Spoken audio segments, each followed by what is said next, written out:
मेरे प्यारे बच्चों, आप सभी को गुड आफ्टरनून। आज तो हमारा टॉपिक रहेगा some indirect methods for measurement of length के नाम से। तो हमारा जो टॉपिक है आज some indirect methods for measurement of length के नाम से। अब इस some indirect methods for measurement of length में जैसे हम लोग यहाँ स्टडी करते हैं पैरेलैक्स मेथड को, फिर हम लोग स्टडी करते हैं ट्रायंगुलर मेथड को, ऐसे ही हमारा केपलर मेथड, इंटेंसिटी मेथड, ऐसे बहुत से मेथड हैं। तो हम यहाँ 2 या 3 मेथड को डिस्कस करते हैं। तो सबसे पहला जो हमारा टॉपिक है वो यहाँ पैरेलैक्स मेथड के नाम से रहेगा।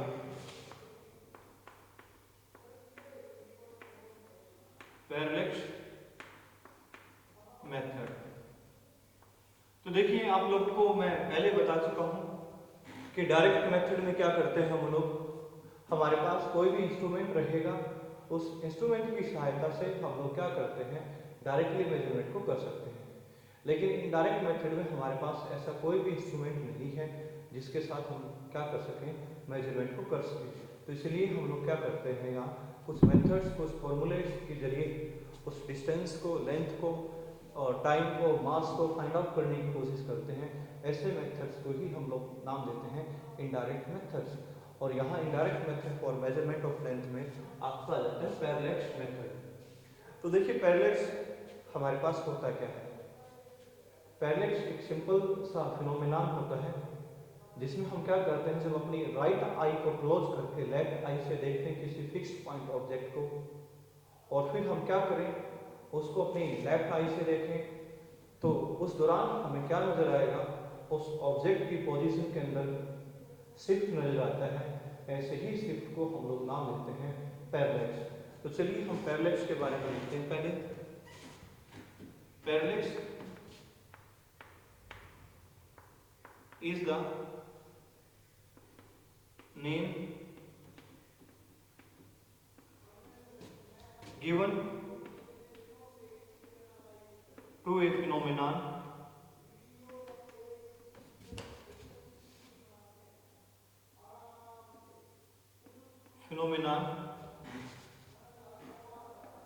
in which there is a parent shift in the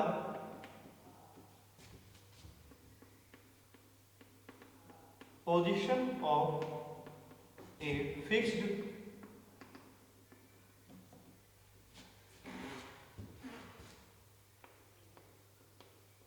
object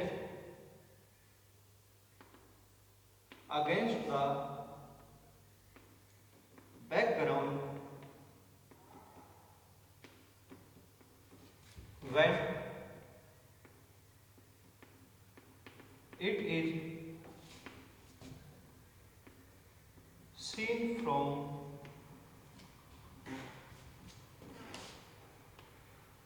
two different positions. देखिए, इस डेफिनेशन को समझते हैं हम लोग। मान लीजिए मैंने क्या किया, ये इस पॉइंट को फिक्स किया, ये पॉइंट है मान लीजिए आपके पास वो पॉइंट, और आप क्या करते हो, एक बार अपनी लेफ्ट आई को क्लोज करते हो और इसको किससे देखते हो, इस ऑब्जेक्ट को राइट आई से देखते हो, और फिर हम क्या करेंगे, अपनी राइट आई को क्लोज करके इस ऑब्जेक्ट को कौन सी आई से देखेंगे, लेफ्ट आई से देखते हैं।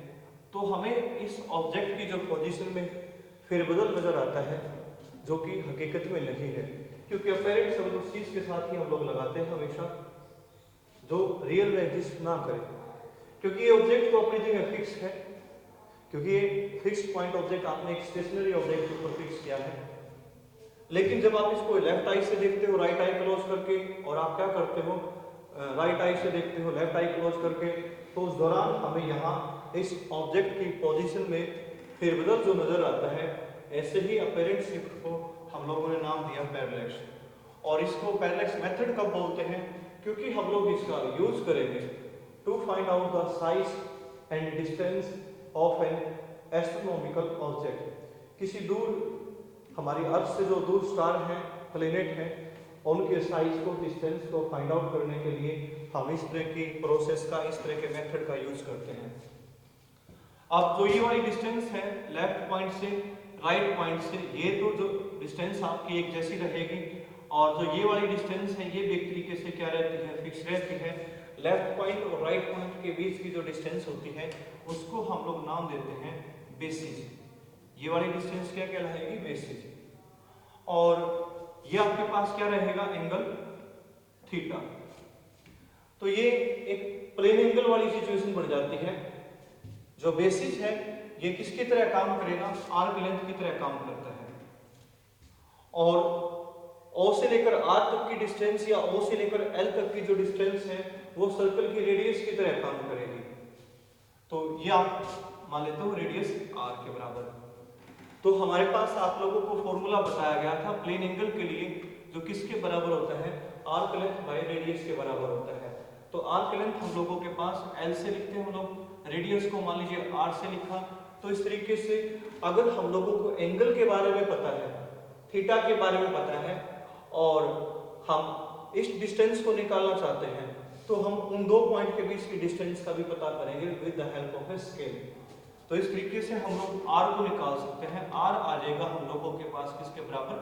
L बाई थीटा के बराबर। और अगर हमारे से थीटा क्या है एक तरीके से अननोन है, तो ऐसी कंडीशन में हम लोग किसको फाइंड आउट करें? ये दोनों डिस्टेंसेस को फाइंड आउट करें, तब जाके हम लोग क्या कर सकते हैं? इस एंगल के बारे में इंफॉर्मेशन को प्राप्त कर सकते हैं। हालांकि हम क्या करते हैं, कुछ एस्ट्रोनॉमिकल टेलीस्कोप्स का यूज करते हैं, और उन एस्ट्रोनॉमिकल टेलीस्कोप पर एंगल को नोट करने के लिए हमारे पास स्केल रहती है, तो एंगल को हम आसानी से निकाल सकते हैं। दूसरी बात मैंने बताया कि हम दो पॉइंट अर्थ के सरफेस पे ही कंसीडर करते हैं। ऐसी सिचुएशन में जब हम लोगों ने क्या करना है, इस डिस्टेंस को फाइंड आउट करना है, तो लेफ्ट पॉइंट और राइट पॉइंट के बीच की डिस्टेंस का भी हम आसानी से पता कर लेंगे। रही बात अगर जैसे किसी एस्ट्रोनॉमिकल ऑब्जेक्ट का अगर हम लोगों ने डायमीटर फाइंड आउट करना है, जैसे ये मान लीजिए हमारा मून है और मून का डायमीटर हम लोगों ने फाइंड आउट करना है, तो हम क्या करेंगे, इस O पॉइंट को अर्थ पे ही कंसीडर करते हैं, और O से एक बार तो टेलीस्कोप को फिक्स करते हैं मून पे इस सरफेस पे, यानी कि मान लीजिए A पॉइंट पे, और एक बार हम उस टेलीस्कोप को फिक्स करेंगे मान लीजिए B पॉइंट पे, और तब हमारे पास क्या होगा, इस डिस्टेंस के बारे में हमें इंफॉर्मेशन रहेगी कि ये डिस्टेंस हमारे पास है, और इस डायमीटर को निकाल सकते हैं, क्योंकि टेलीस्कोप में आप इस एंगल थीटा को क्या कर सकते हो, आसानी से निकाल सकते हो कि ये एंगल थीटा हम लोगों के पास रहेगा। तो यहाँ से जैसे ये L है आपका, ये मान लीजिए आपके पास R है, तो हम लोगों ने R को निकालना है। तो मैंने बताया कि R के लिए जो फॉर्मूला हमारे पास किसके बराबर है, L बाई थीटा के बराबर हमारे पास R के बराबर फॉर्मूला आ जाता है। और इस डिस्टेंस को निकालना है, ये भी आप लोगों को बताया कि आपको उस दौरान R का और थीटा का पता होना चाहिए कि हमारे पास इस ऑब्जेक्ट का डायमीटर कितना है और एंगल थीटा कितना था। तो इस तरीके से हम लोग क्या कर सकते हैं, इस डिस्टेंस को भी फाइंड आउट कर सकते हैं। तो यानी कि पैरेलैक्स मेथड की दो इंपॉर्टेंस रहेगी। एक इंपॉर्टेंस तो है इसको फाइंड आउट करने के लिए to find out the size of an astronomical object, और एक उसकी अर्थ के सरफेस से कितनी डिस्टेंस है उस एस्ट्रोनॉमिकल ऑब्जेक्ट की, तो उस डिस्टेंस को फाइंड आउट करने के लिए। और ज्यादातर हम लोग क्या करते हैं, पैरेलैक्स मेथड का यूज करते हैं to find out the distance of those stars which are 100 light years less than from the surface of earth. तो आप क्या करते हो, जो स्टार्स हमारे से कितनी कम डिस्टेंस पर है, 100 लाइट ईयर से कम डिस्टेंस पर है, तो जो लेस देन 100 लाइट ईयर्स पे है, ऐसे स्टार्स की डिस्टेंस को फाइंड आउट करने के लिए आप किसका यूज करोगे, इस पैरेलैक्स मेथड का यूज करते हो। तो चलिए अब हम लोग बात करते हैं parallax method in case of an a star, या in case of a star which is 100 less than 100 light year from the surface of Earth। देखिए हम लोग आगे जाके पढ़ेंगे कि जो हमारी अर्थ है वो सन के चारों तरफ इलेप्टिकल ऑर्बिट के अंदर क्या करती है, रिवॉल्व करती है। और हम यहाँ ऐसी कंडीशन के अंदर मान लेते हैं कि जो सन है वो इलेप्टिकल ऑर्बिट के अंदर किस पे है, सेंटर के अंदर हम लोगों ने यहाँ कंसीडर कर लिया है। कहाँ कंसीडर किया, सेंटर के अंदर। और at any state of time हमारी अर्थ कहाँ है, इस ए पॉइंट पे है। और आप लोगों को बताया गया था सन के सेंटर से लेके अर्थ के सेंटर तक की जो डिस्टेंस होती है उस डिस्टेंस को हम लोग क्या नाम देते हैं, एस्ट्रोनॉमिकल यूनिट डिस्टेंस बोलते हैं। और एस्ट्रोनॉमिकल यूनिट आप लोगों को बताई गई थी जो कि 1.5 × 10⁻11 मीटर के बराबर होती है। अब देखिए हम दो स्टार की बात करेंगे। एक तो हमारे से जो 100 लाइट ईयर से कम डिस्टेंस पर है, दूसरा स्टार जो हमारे से 100 लाइट ईयर डिस्टेंस से ज्यादा डिस्टेंस पर है। और जो कोई फार ऑब्जेक्ट होता है हमें वो हमेशा कैसे अपीयर होता है, रेस्ट में। और जहां जहां हम जाते हैं वो हमें ऐसा नजर आएगा कि वो हमारे साथ साथ चलता है। तो ऐसी कंडीशन में हम लोग क्या करते हैं, कंसीडर कर लेते हैं ये जो एन है आपका, ये एक नियर बाय स्टार है। नियर बाय स्टार का मतलब जिसकी डिस्टेंस 100 लाइट ईयर से कम डिस्टेंस है। और एक हमने माना फार स्टार। और मैंने जैसे बताया कि कोई भी ऑब्जेक्ट हमारे से बहुत ज्यादा डिस्टेंस पे है तो हमें वो ऐसा नजर आएगा कि वो हमारे साथ साथ चलेगा। तो हम क्या करते हैं, यहां से टेलीस्कोप को फिक्स करते हैं कौन से पॉइंट पे, इस पॉइंट पे। और ये क्या डाल देते हैं, मान लीजिए ये कोई नॉर्मल डाल देते हैं और ये हम लोगों के पास क्या बना, एंगल θ1 बन जाता है। ये कितना एंगल माना हम लोगों ने, θ1 एंगल माना है। और इसका मतलब जो ये वाला एंगल आएगा हमारे पास, ये भी कितना आ जाता है, θ1 एंगल आ जाता है। आप लोग सिंपल तरीके से, ये आपका 10th क्लास के अंदर ज्योमेट्री के अंदर आपने रूल्स स्टडी किए हैं, अल्टरनेट अपोजिट एंगल्स क्या है आप लोगों के पास, और adjacent angle property, vertical opposite angle property. तो उनमें से कुछ प्रॉपर्टीज हम लोग यहाँ यूज करते हैं जैसे। तो या फिर आप सिंपल तरीके से ये समझिएगा कि एन के अंदर मान लीजिए ये एंगल थीटा है तो ये एंगल भी हमारे पास क्या रहेगा, थीटा एंगल रहेगा। तो ये θ1 एंगल है तो ये भी हमारे पास क्या है, θ1 एंगल है। अब 6 महीने के बाद क्या होगा, जो हमारी अर्थ है, कितने दिनों के बाद, 6 महीने के बाद जो हमारी अर्थ है इस इलेप्टिकल ऑर्बिट को आधे को ट्रेवल कर चुकी होगी। यानी कि यहां से इस पॉइंट पे हमारी अर्थ आ चुकी होगी। कब, 6 महीने के बाद, आफ्टर 6 मंथ अर्थ इस पॉइंट पे आ जाएगी। और जो ये फार स्टार है ये भी हमें कहां नजर आएगा, हमारी अर्थ के साथ साथ चलता हुआ नजर आता है। और फिर हम क्या करते हैं, यहां से मान लीजिए टेलीस्कोप को फिक्स करते हैं। ये वाला एंगल मान लिया मैंने, कितना एंगल है वो, ये θ2 एंगल है इस पोजीशन से। और ये वाला एंगल भी हमारे पास कितना रहेगा, θ2 एंगल रहेगा। और ये वाली जो डिस्टेंस होगी हमारे पास, ये किसके बराबर होगी, एस्ट्रोनॉमिकल यूनिट के बराबर रहेगी। अब हम लोगों ने डिस्टेंस कौन सी निकालनी है, ये वाली डिस्टेंस हम लोगों ने निकालनी है। यानी कि इस आर्क डिस्टेंस को हम लोगों ने फाइंड आउट करना है। तो देखिए टोटल एंगल आपके पास क्या होगा, θ1 प्लस में θ2 के बराबर। और टोटल आर्क लेंथ हम लोगों के पास किसके बराबर होगी, astronomical unit plus astronomical unit, यानी कि 2 एस्ट्रोनॉमिकल यूनिट। तो इसलिए हम लिखेंगे टोटल आर्क लेंथ हम लोगों के पास कितनी है, यहाँ 2 एस्ट्रोनॉमिकल यूनिट। और टोटल एंगल थीटा हम लोगों के पास कितना है, θ1 प्लस में θ2 के बराबर। तो एंगल का फॉर्मूला हमें क्या कहता है कि थीटा होता है किसके बराबर, आर्क लेंथ बाय रेडियस के बराबर। तो यहां से आर हम लोगों के पास किसके बराबर आ जाएगा, एल बाय थीटा के बराबर। और एल कितना हम लोगों के पास, 2 एस्ट्रोनॉमिकल यूनिट। और थीटा कितना हम लोगों के पास, θ1 प्लस θ2। तो इस तरीके से हम क्या करते हैं, जो हमारे से नियर बाय स्टार हैं उनकी डिस्टेंस को इस पैरेलक्स मेथड से निकाल सकते हैं। तो ये था आप लोगों का पैरेलक्स मेथड। आप लोग इसको जरूर समझना पैरेलक्स मेथड क्या है। तो चलिए अब हम लोग बात करते हैं अगले मेथड के बारे में, जिसका नाम है ट्रायंगुलर मेथड। तो डिस्टेंस को नोट करने के लिए हमारा जो अगला मेथड होता है उस मेथड को नाम देते हैं हम ट्रायंगुलर मेथड। और ट्रायंगुलर मेथड के अंदर आप लोगों ने जैसे 10th क्लास के अंदर कुछ न्यूमेरिकल किए हैं, उसी तरीके का ये मेथड है आप लोगों का। तो ट्रायंगुलर मेथड में हमें किस बारे में इंफॉर्मेशन देता है, तो चलिए इसके बारे में हम लोग बात करेंगे।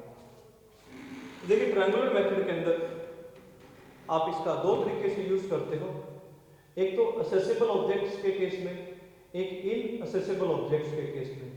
देखिए असेसिबल ऑब्जेक्ट्स जहां तक हम पहुंच सके और इनअसेसिबल ऑब्जेक्ट्स जिनके पास हमारी पहुंच नहीं है। तो जैसे मान लीजिए आपने किसी टावर की हाइट निकालनी है, तो टावर की हाइट को निकालने के लिए हम असेसिबल यानी कि टावर के आप लोगों के पास एक असेसिबल ऑब्जेक्ट है और यहां इस ट्रायंगुलर मेथड का यूज करेंगे।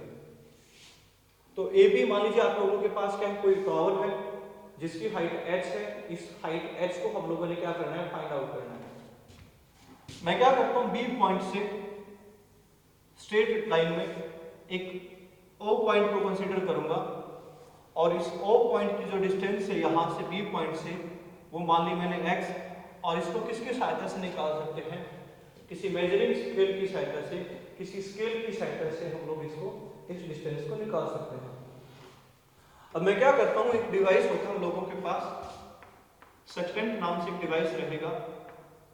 और सेक्सटेंट एक तरीके से आप लोगों का टेरिस्टिक टेलीस्कोप है, जो जमीनी स्तर पर हम लोग टेलीस्कोप यूज करते हैं। ऐसे डिवाइस को हम लोग नाम देते हैं सेक्सटेंट। और सेक्सटेंट के अंदर क्या रहेगा कि आप लगभग 120 डिग्री तक के एंगल को नोट कर सकते हो। तो ये एंगल नोट करके बता सकता है हमें अप टू 120 डिग्री के आसपास हमें ये एंगल को नोट करके बता देगा।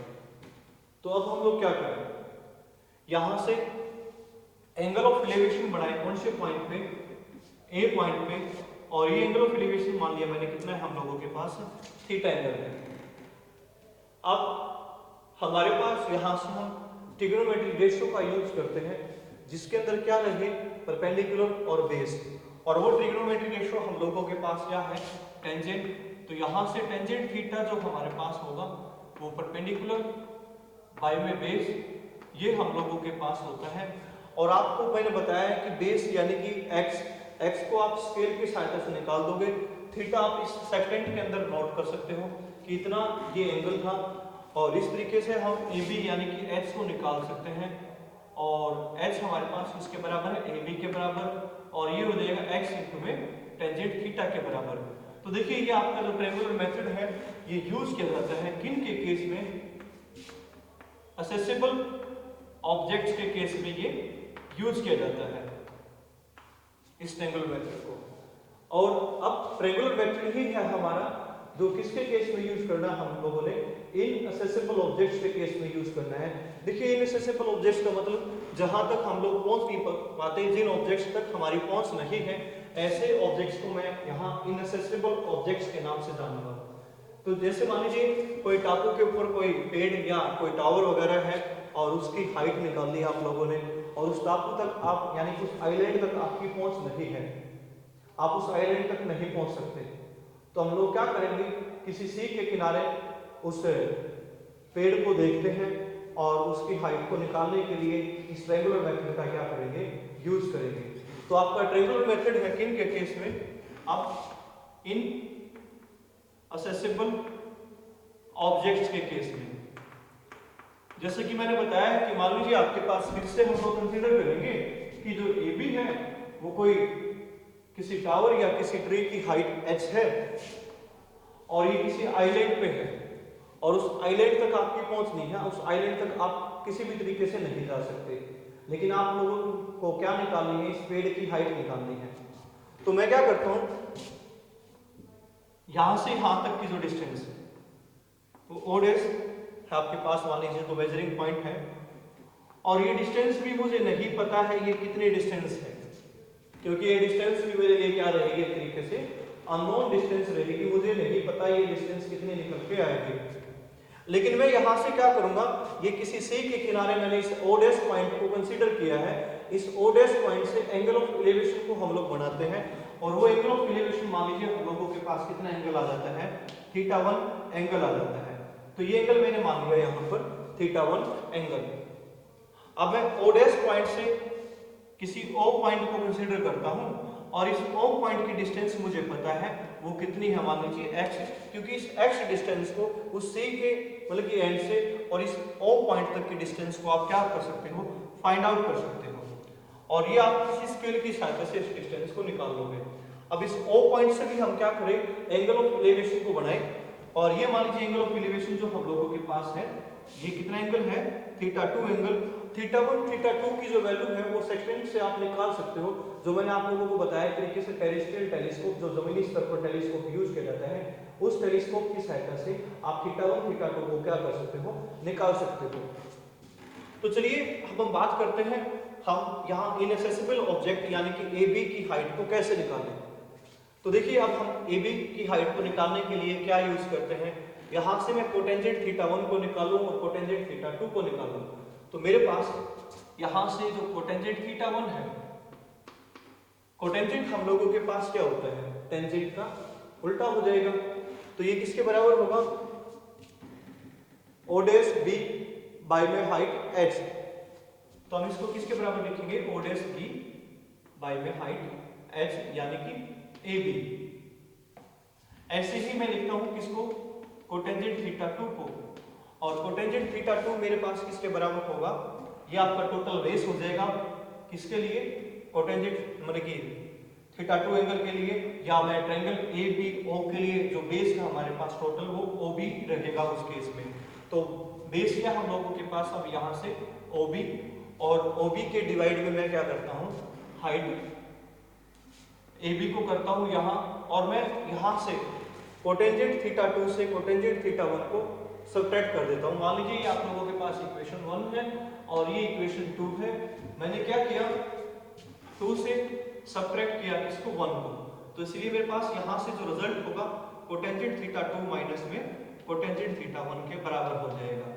और देखिए दोनों में आपका कॉमन क्या आएगा, AB, मैं पहले लिख देता हूँ यहाँ, ये हो जाएगा OB by AB minus O dash B by AB। क्या कॉमन आएगा हमारे पास, यहाँ से AB कॉमन आ जाता है, और देखिए OB में से हम किसको घटाएं, O डैश B को घटाएं, तो OB में से जब मैं इसको घटाऊंगा तो मेरे पास क्या बचेगा, X बचेगा।